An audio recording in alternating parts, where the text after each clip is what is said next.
I'm just honored to be a part of this team, and just seeing how much Brave Maker has just progressed throughout the years, from like the film festival that it's done, like all these workshops, and just bringing in not only, highlighting that diversity, inclusion, and kind of creating a voice for the people who aren't really heard, but also in the film industry, but bringing in young folks to also encourage them in this career as well, and giving them a platform to dive into their creative arts, whether that's animation, whether that's, finding new skills when they're working on sets. And Tony is just so obviously so patient when it comes down to working with a bunch of new people in this area as well. So I am honored to be a part of this, honored to just share this space with so many other talented people. And I want to just give this time to, first, I do want to also say that we will be giving away a raffle for a prize at the end of this whole presentation. So please stay tuned, because, depending on how many people are in this group, you may have a really high chance. The odds are good. The odds are in your favor. So I do want to take this time to have Tony also share a little bit more of the foundation of just where Brave Maker, how it began, what the key things that we do, but also like what's kind of what we're looking towards for the future. And then we'll jump into this new project that we're talking about. Awesome. Thank you so much, Karen. And so Brave Maker, the quick history is we started in 2018. The idea came to me early 2018 when I was leaving another nonprofit I had been a part of for 20 years. And I really felt like I needed to create something new for myself. I felt like I hit a ceiling in my current job. I wasn't, experiencing my full potential. I really wanted to do filmmaking, storytelling through filmmaking. And then I was also doing this reckoning for the past 5 to 10 years before that of my ignorance when it came to racial justice, when it came to gender equity, when it came to the plight of LGBTQ plus people and their need for inclusion and rights. And I recognized like I needed to learn. I wanted to be better. So Brave Maker came kind of from these two things merging. Like I wanted to be a storyteller and I wanted to learn. And I wanted film to be the glue between. So Brave Maker started as a film festival in 2018. And we got so many film submissions, it just became this idea like we can't just do one summer film festival. Let's do something every month. So we started doing film screenings every month. Filmmakers from all across the world came. Kira's friend Daniel came from Germany to show his film. It was just like, it's just so cool. Panel discussions, and then the community of people that were attracting to this little thing started growing, and then we started making stuff and recognizing, wow, let's start making our own films. And then we started sponsoring filmmakers and doing screenwriting classes. We're doing an actors workshop tomorrow. So there's just so much love and passion that is coming up through Brave Maker, and this film that we're talking about today is coming through Brave Maker, which makes it awesome for people to support because we're a nonprofit and we have big dreams. We're trying to create a media empire, a conglomerate of so many things, podcasts and films. And, we're talking about publishing, that's very aspirational, but we're very excited to do what we get to do. And, I'm trying to work myself out of a job someday that I don't get to be executive director, but somebody else, a woman, person of color, somebody in the LGBTQ community like leads this organization, and we keep telling stories that matter, that impact culture. So that's my little 2 cents on Brave Maker. Thank you. Absolutely amazing. Every single time you give that breakdown, I'm like, yes, this is why we're a part of this team. I love it. It's beautiful.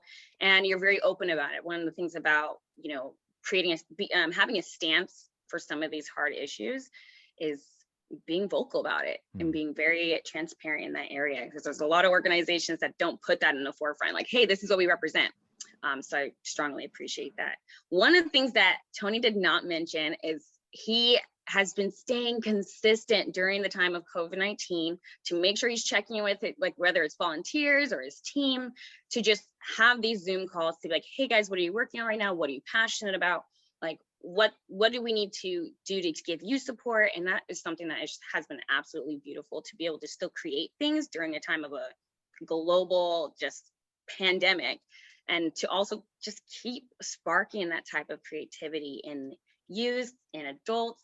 whether it's new things people are jumping into, it's like, yeah, I've never did a screenwriting class in my life.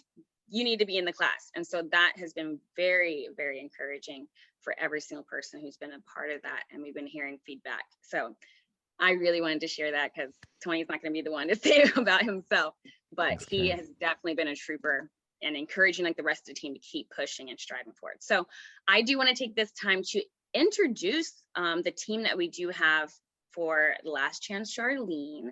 And so we're going to go through some of the producers that are also a part of this. I am actually a producer on this as well.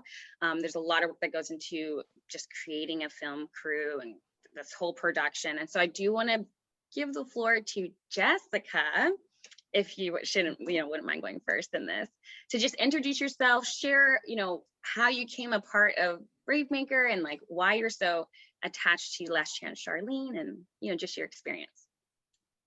Okay, my name is Jessica Musgrave. I am also a producer on Last Chance Charlene. I'm impacted by this because I think in some way, shape, or form, everybody can relate to at least one aspect of this film. I can relate to multiple aspects of this film. And I love that it's loosely based around Tony's own experiences and he's bringing it out. And to me, that means a lot. It's a story that needs to come out. I became a part of Bravemaker when they began. I've been working on Tony's film since 2014, and I look forward to working with him forever. Beautiful. No, Jessica is absolutely phenomenal. We were just sending messages back and forth today where I was like, how do you juggle all of these things? She has her daughter running around and like she has this whole schedule going, but she still manages to get the schedules and the Zoom links in and like all these things. She puts notes down. And so it's just so powerful the way that she maneuvers around and juggles all the things that she does. And so having her on this team of Last Chance Charlene is just, woo! It's a power move. It's still remarkable. I'm like, I don't know how she makes things happen. But she's definitely an OG when it comes down to the Bravemaker crew. Okay, spotlight, do the dance. You are the story, okay? Because stories would not happen without you. All right, I do want to give the space now to Alex, who's also one of the producers on our team as well.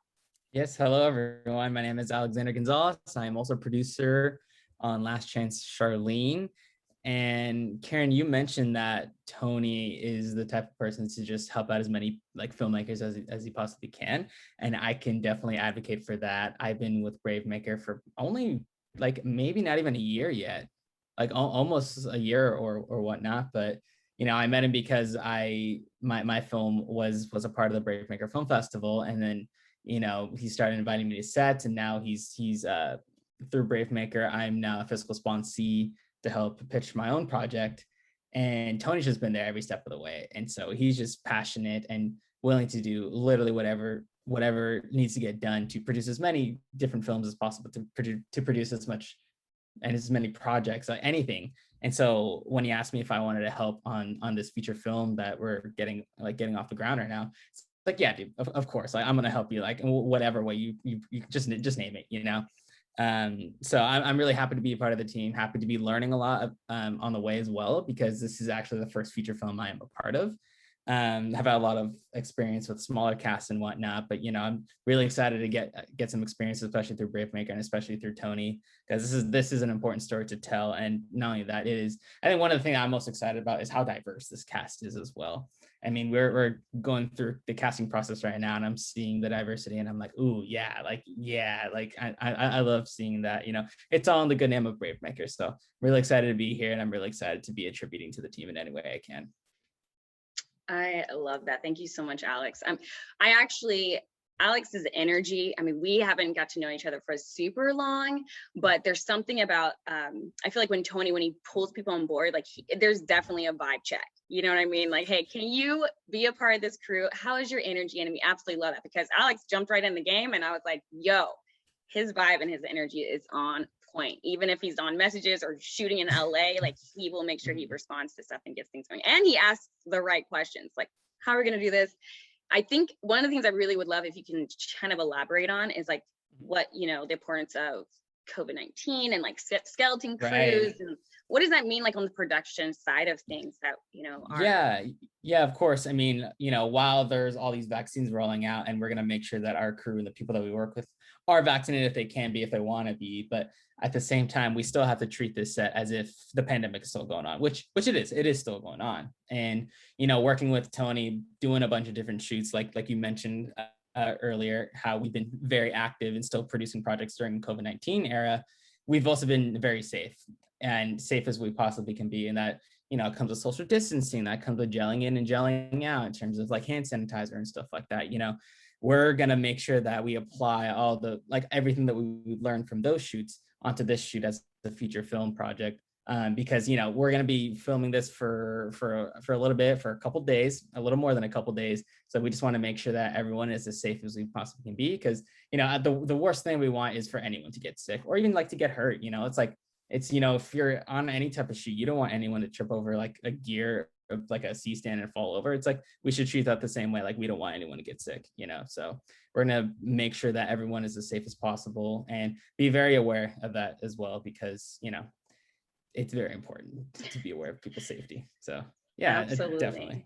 Absolutely. Thank you so much. I think that's why it's so important that we even have you on board, because you are in the midst of all of our meetings that we're juggling and jumping in. You're like, hey, what about this? This is important. And that's like a huge part of it. Because when it comes down to a feature film, it's a bigger crew, that's a bigger cast.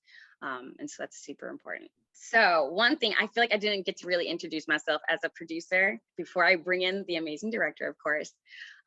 One of the things about this particular film that I absolutely love, I did take some time to just meet with Tony and kind of get his personal connection with it, because it's not just another story where it's like, hey, let's give this person this role. We're just trying to give people stuff that they can put on their reels. We want to make this interesting. Okay, let's use some Bay Area talent. Like, what I really liked is that he was going in not only from his own, like Jessica was saying, from his own perspective and the things that he's learned during this time, but really fine tuning it to make sure this is going to be something that every single person who watches it is going to be impacted by it.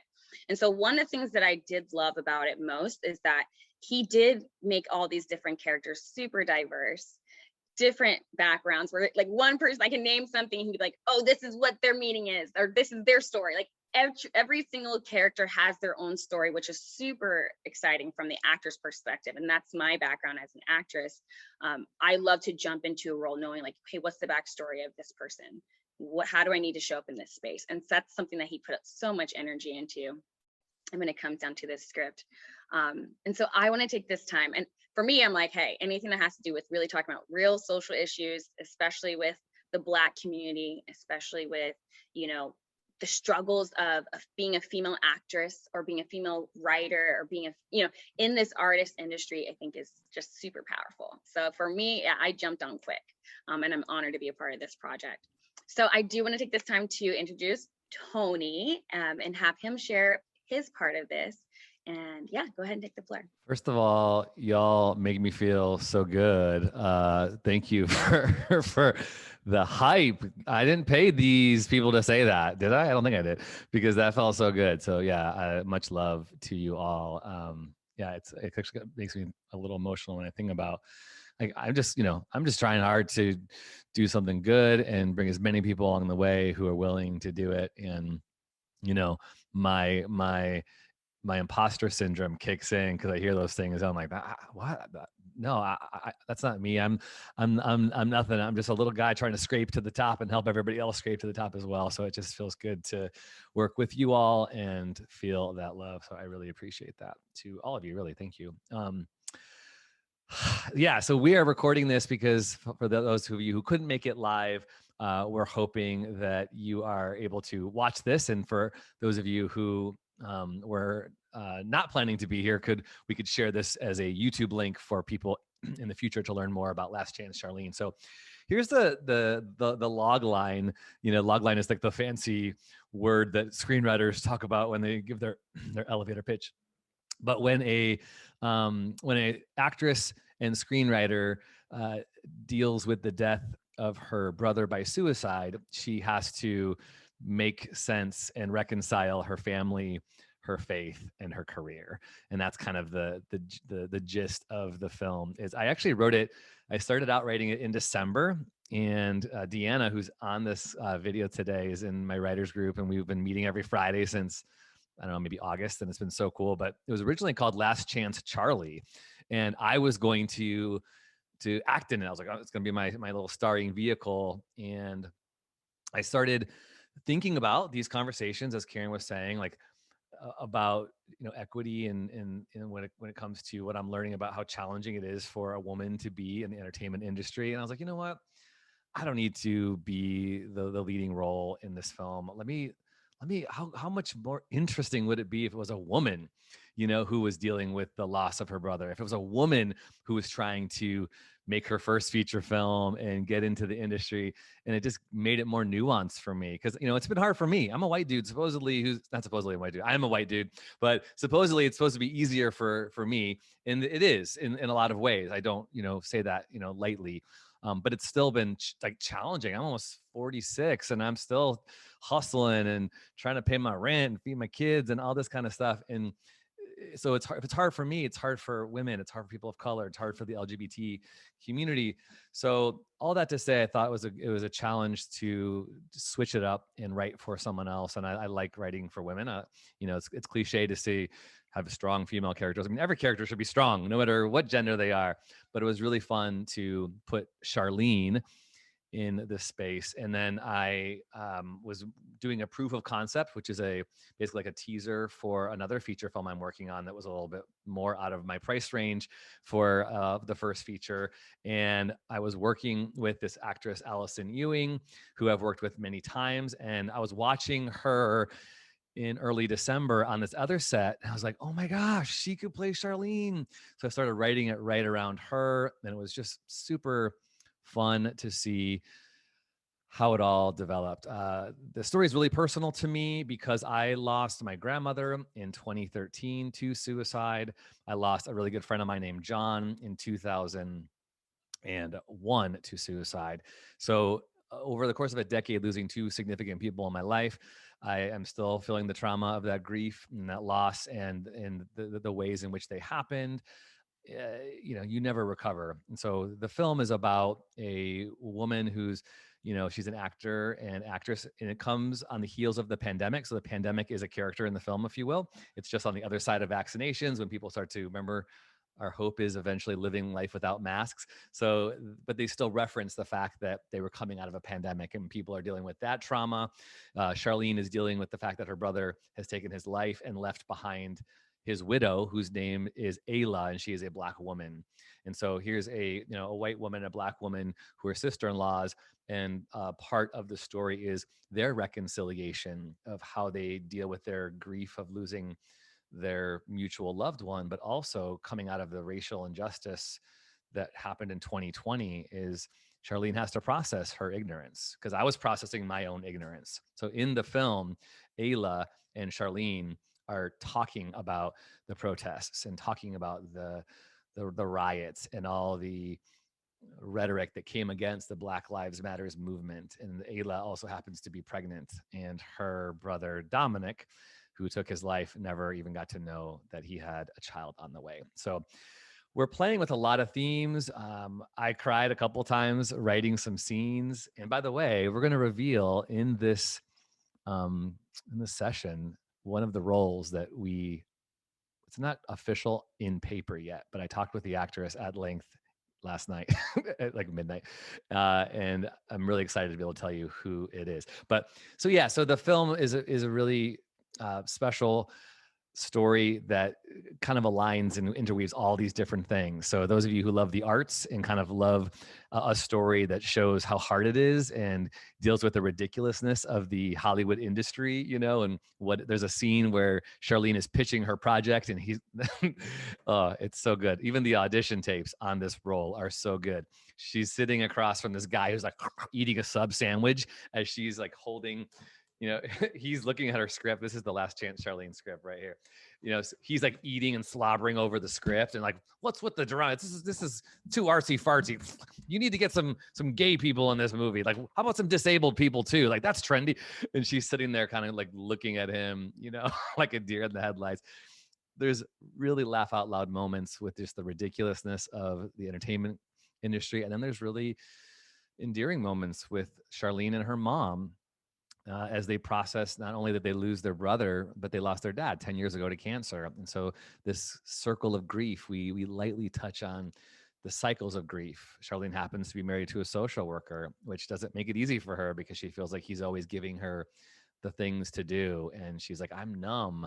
I don't know what stage I'm in of grief. I just, you know, I feel like I'm floating, you know, on an acid trip or a COVID-19 vaccination ×5.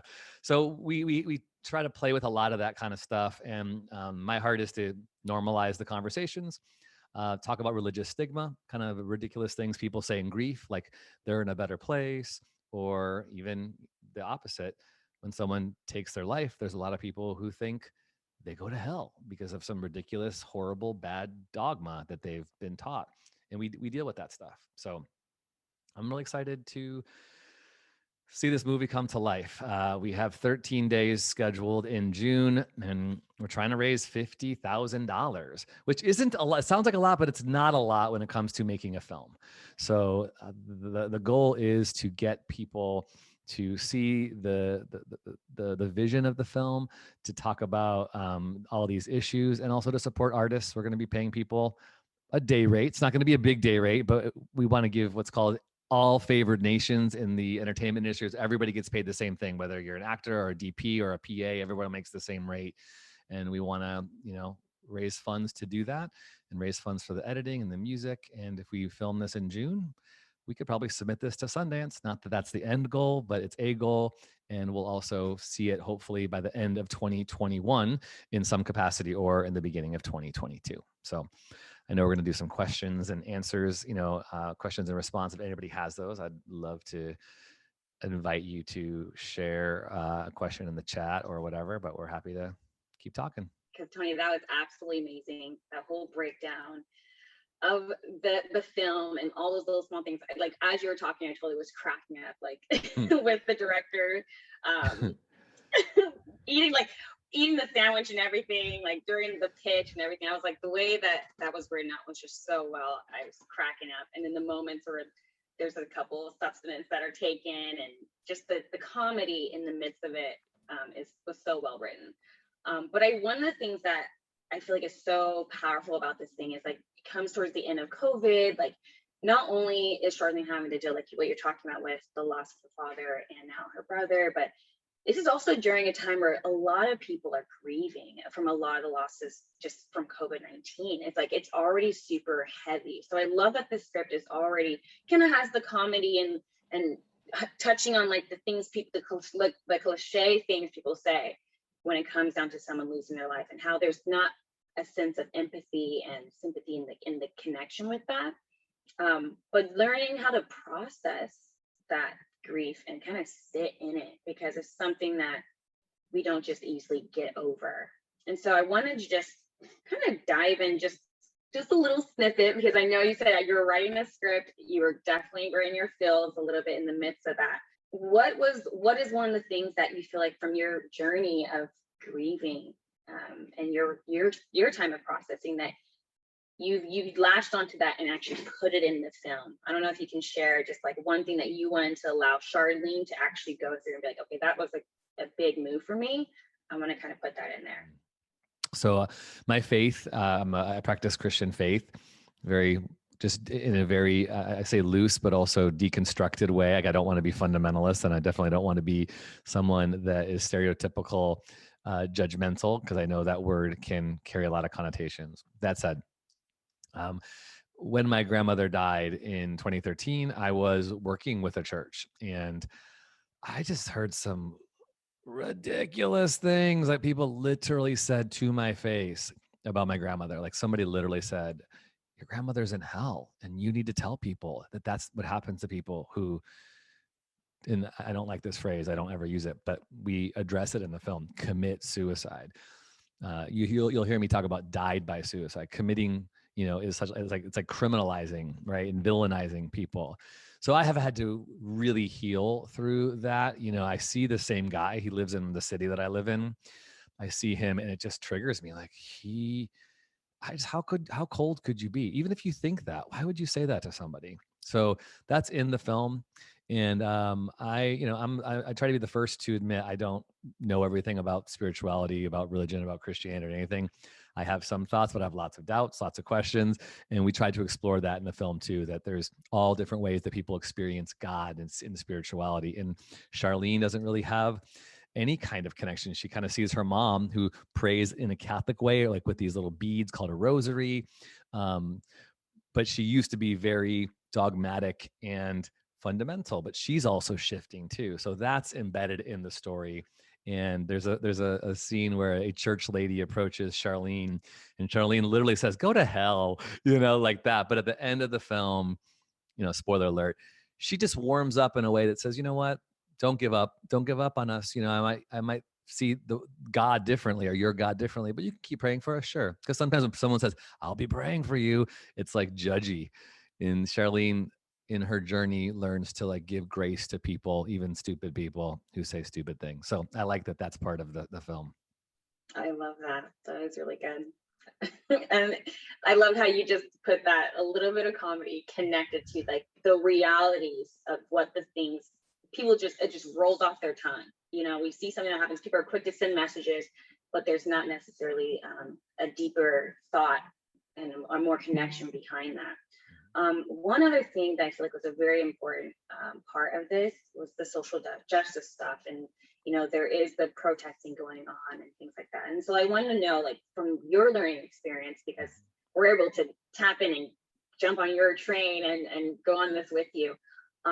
What is something that you learned that you really wanted to put in to have Charlene kind of like process in regards to the Black community and being that what it means to be an ally in the midst of that? As a white person, any person, when someone makes a suggestion that you might be racist, it's like the worst thing in the world, right? Like even the deepest racist sometimes doesn't want to be called a racist. But part of my journey has been recognizing, no, I'm racist, and I need to say that.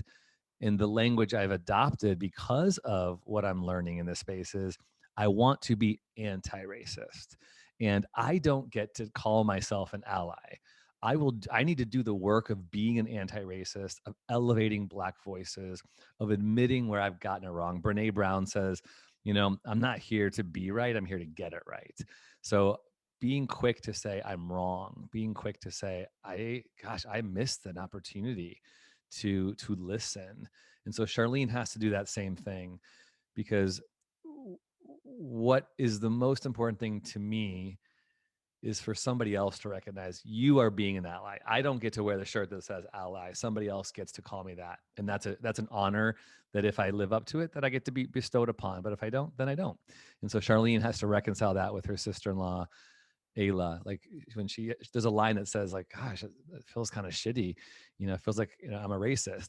And Ayla says something like, well, if you're a racist, then you should feel shitty. You know what I mean? Like that reality of going, yeah, admit it and own it and be different, change. And that's what I want to do. I love that. I love that so much because that's real life stuff, right? That's just the rawness about it.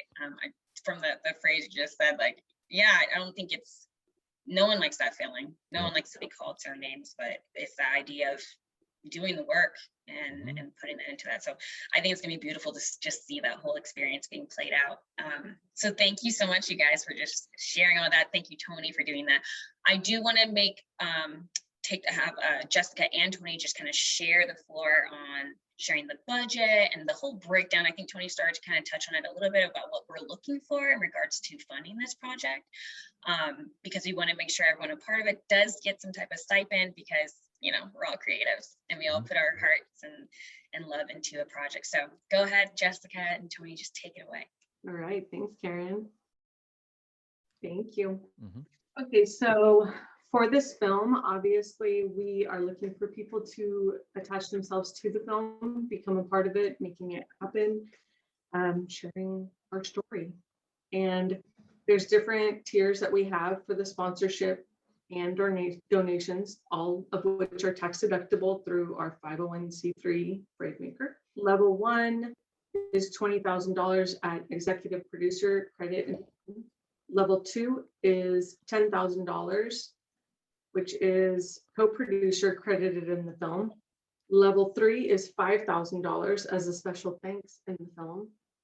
And level 4 is any and all donations are tax deductible. Level 1 to level 3 tiers will be invited to visit the set safely and obviously under COVID regulations, which I myself have navigated on the Bravemaker sets during COVID. And I'd like to say I'm a little strict, trying to protect my team.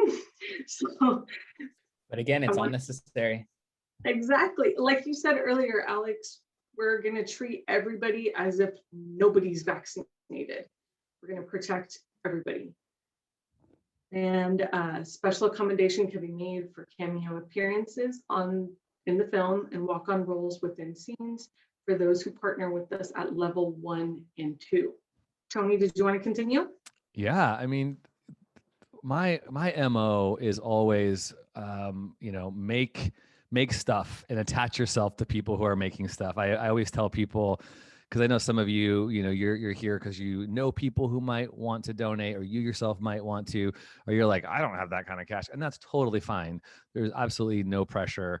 Our hope is we know somebody has this ability to resource us in this way and also get a tax write-off. But I always tell people, like, one of the, I am an artist, filmmaker, independent, as well as a pastor who's married to a teacher. So that says a lot about our finances. But every time I get money, I scrape things aside. And I have invested probably in my own money, about 18,000-ish to my friends' films. Like one of the first films I made was called Winter Light, or that I invested in, donated to. And it became shortlisted for the Oscars in 2016, I think. And I got to hang out with all these actors. One of them was Abigail Spencer and Josh Pence. The director was Julian Higgins. And I learned so much from that. And I have a credit in it because of that. And then another one I did was The Surrogate, which was last year. I partnered and became an executive producer on that film. And I connected with Jim Cummings, who did a film called Thunder Road. Just got into Tribeca with his other film called The Beta Test, and he did The Wolf of Snow Hollow. And so now we have this partnership. It's all like interconnected. So that's kind of how I view filmmaking, is anytime I can leverage my own resources, I do it. And I would encourage you, no matter who you are, if you're watching this on the replay or you're here live, is any amount helps, number one. But if you can do something bigger, that's great. Here you'll kind of see some of the little things that break down.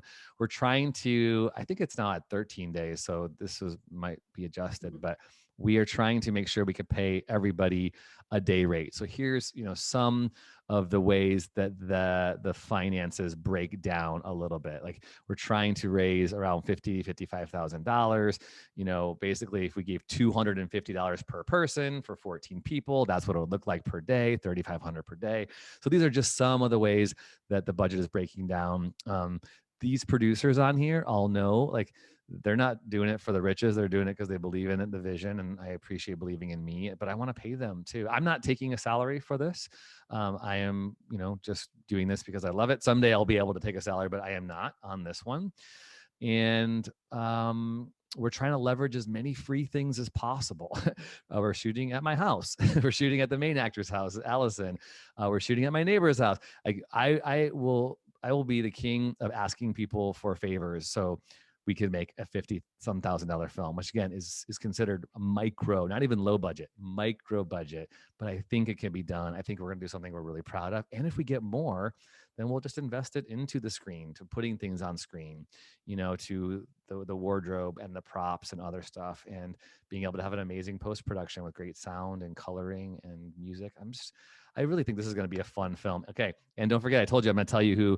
Should we say it now? Let's say it now. All right. Well, I think we should. I think right now here's the big announcement. Okay. So I grew up in the 80s and 90s on a little old TV show called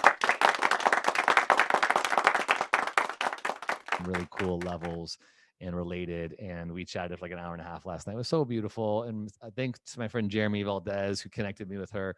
So yeah, we're really excited to be able to have this actress. And yeah, there's other things that are all of a sudden coming into play for other things with our other film.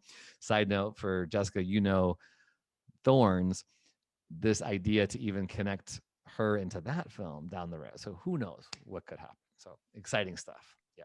That's super, super, super exciting. Yep. I just you tying both of those together, I'm like, this is going to be amazing. And that's going to be a whole nother fundraiser video, Yeah.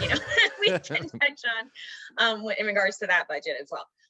But we do want to just provide this space. I know it seems like, it's a smaller crew, but we're just like with family here, to allow you guys to ask us some questions, ask Tony questions, ask the producers questions that you have for this particular film, whether you decide to put it in the chat, or you can also unmute yourself and ask some direct questions. Because I know for me personally, when it comes down to things that I've invested in regards to my personal time or my money, I have things that, I do want to have a better understanding for. So if you have any questions, this is the time.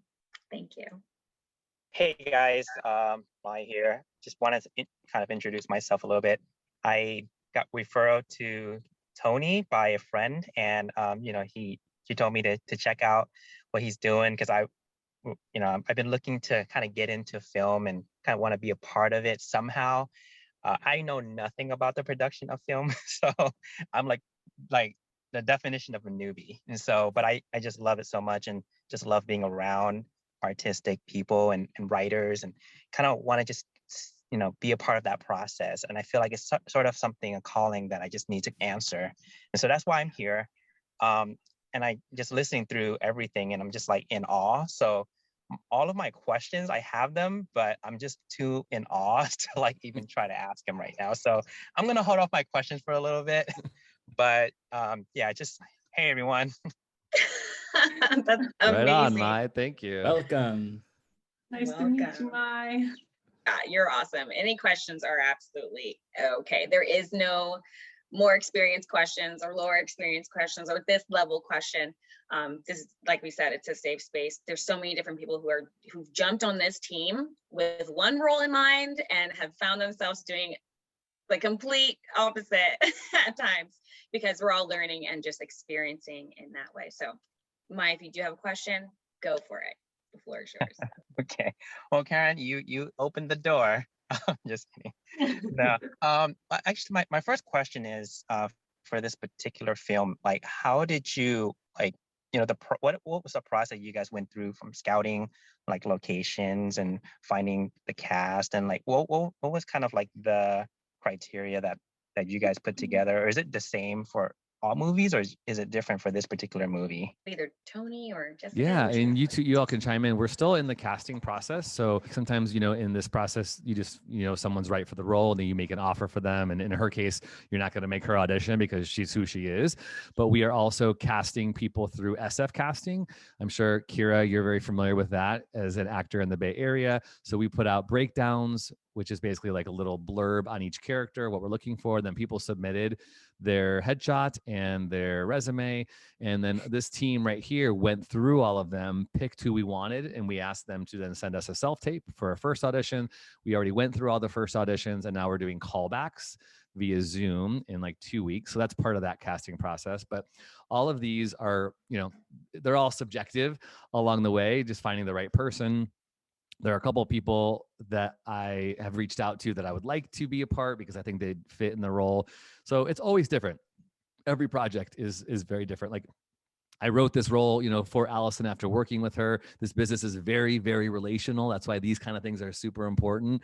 Like, you just never know. Like Deanna, who's on this call, she read Last Chance Charlene, and just last week we were going through the scene that Ali Mills just read this week. So she was helping me edit and trim things down, and it's beautiful. And you never know, like, how Deanna and I might partner in the future on something that she's doing. So this whole thing is really all about building the trust with each other. It's very subjective and sharing opinions. And so, it'll be interesting to see as we go through the callbacks for the casting, what this team thinks who should get the roles, I'm not the type of person that's going to say, well, I get the last chance. I'm curious to see what everyone wants to do. You know, I might feel more of an affinity toward one person than another. Who knows? To add to that, in my opinion, every project is different. So it depends on your crew. It depends on the situation. Like this particular one, you know how Tony wrote it for Allison, but he could have wrote it differently if it was based on a location. He wanted a specific location in it. He added it in. So yeah, every project's different depending on the crew, the locations, I mean, everything. But the general theme of how it's going to go, the timeline is kind of similar. It kind of goes all over the place depending on who's on your team. One more thing I want to add to that about like the whole producing side of everything. It's also about analyzing what resources you have access to, and resources being physical resources like sets, homes, you know, I can film here, I can film there. The other part is just like your crew as well, because again, like you mentioned, Tony, we're all going to be here because we want to make this feature, and we want to make it the best as we possibly can make it. And we're doing that because we're all very well connected with Tony and with the Brave Maker team, you know. I just only wonder what the crew would look like if we didn't have like that network of Brave Maker, you know, having all these people together. So definitely having those resources and those people in you know, access to them is super important for when producing anything. Yeah, I wrote this thinking I just moved like a month ago, and I wrote this in my other house, and I just wrote going, oh, I have my house and I don't have to pay a permit, you know, or a location fee. So let me just write here. And then we moved and I had to kind of adjust things. But yeah, that's a great key, is if you want to be an independent filmmaker, is write to what you have and write with people in mind that you know. That's something that, you know, helps you save money.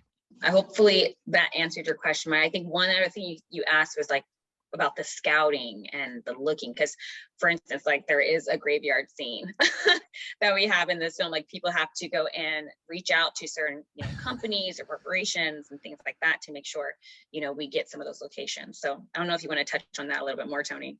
Yeah, it's kind of funny because we're, you know, Alex and Jessica are both trying to get this location, and each of the producers are kind of owning different parts. Like Karen's doing the callbacks for the actors, and, you know, Alex is very dialed into camera and will be working on the camera team, but they're both calling different cemeteries with the caveat of going, can we film and could the actor dance amongst the tombstones? Is that weird? Like, how do we do that? You know, like that's the scene that I wrote. So if we don't get permission, we're going to have to steal that shot somehow. I don't know. Anything else? Anything else, like, Mai, you want to ask? 2 more minutes of questions if anybody has anything else. No, I think that really answered kind of all my questions, really. Thank you. Deanna, do you want to share anything? Because you read the script and you've been an amazing compadre. Thank you. Well, I really felt honored to be able to read the script and go over it with you, and just to echo the bridge between this and The Thorns We Live With, because they both deal with this very heavy, weighty, poignant topic of suicide and the aftermath of it, and how people deal with it and the grief and how it impacts people. And I mean, I really am inspired by Brave Maker, because when you have your you know, your tagline, it's for real. It's not just, ooh, a tagline. It's you know, it's for real. It's be brave, be the story. And what you do, you put your what you say you do, and that's really inspiring. So I don't know, I've lost my eloquence. It's just out the window. I'm really excited, and I think this momentum will continue to beget more momentum, and your team here is just super inspiring. So I don't know, Tony, somehow it's gonna all work out. It has to. Thank you. You're amazing, Deanna. Yeah, Deanna, by the way, is in Kansas City, Missouri. So it just goes to show the way that, you know, things grow. And Deanna says that to me so much. Momentum begets momentum. when we meet on Fridays for our writing sessions. It's really cool. So thank you. And I mean, I don't want to put you on the spot, but you have, she's a writer herself and a mom and a wife and all these other things, but she's also a social worker. So she's been able to give input in that space, which is cool. And Yeah. she might Well, be and- out here, maybe. Who knows? I don't know. Oh, well, I would love to, help in any way possible, from holding a camera light to grabbing lunch or whatever. Yeah, just offer. One of offer the really important things that we talked about, I think, with you, Deanna, as well, is like the importance of mental health, right? And how that plays such a huge role in this particular film. And I feel like when we've had our discussions and you jumped on and just kind of shared like some of those things, it's super helpful. Well, Tony, when you talked about shifting the words from commit suicide to death by suicide, I basically fell on the floor and I started talking to my therapist friends and the American Counseling Association board members of, why haven't we thought of this before? This needs to change. Wow. I mean, and we're in the field. It's not an act of a criminal act. Yep. This is a death. That's right. Oh, And that's we good. just had a big conference, a statewide conference last week with a 3-hour required suicide prevention course. And in this one specifically targeted children and teens. I mean, we're having to offer this. Yep. And it's about like the number 7th way that kids in this demographic are dying. So it's for real. And a lot of times people don't know that it's happening. It just gets covered under the rug. So Tony, that was brilliant that you talked about that. And a lot of change happens with words. Words are powerful. Yeah. Amen. Thank you. I'm glad you shared. Thank you for that. That's huge. That's huge. And it's amazing because I think that allows people to be less numb to the thing. And people commit to something, then it's like, oh, you're guilty of that. That's right. But no, that's really powerful. And we're actually in the works right now when it comes down to producing and gaining funds and stuff. It's like trying to partner with some of these, mental health apps and, companies that would want to partner with us in regards to this, because it's something that can't be overlooked in regards to every single person's life is important. So I really want to say thank you so much, everyone. I know everyone who stuck it out to the end. I just want to thank Tony and all of Bravemaker for being so brave to address this topic. I live in Silicon Valley and I have 2 teenagers that go to high school here, and the pressure is real, and we've had issues with this in the past, and I just want to thank you all for addressing it, because people need to know that there's help and they're not alone. So thank you so much. Thank you. Thanks for coming. Well, I want to say, thanks to all of you. We're going to have a YouTube link that you can send out to your friends. You can rewatch this. I'm sure you're going to all rewatch it. But if you have somebody in mind that could potentially help us make this, it's a big ask. We're looking for $50,000. But again, somebody could give $5,000 or 10 or just 100 to 1,000. All of it helps. So if you can help us get the word out, it's bravemaker.com/last chance Charlene. We just did this really fun photo shoot with some of the cast last week, and maybe you've seen that one image that I put up earlier.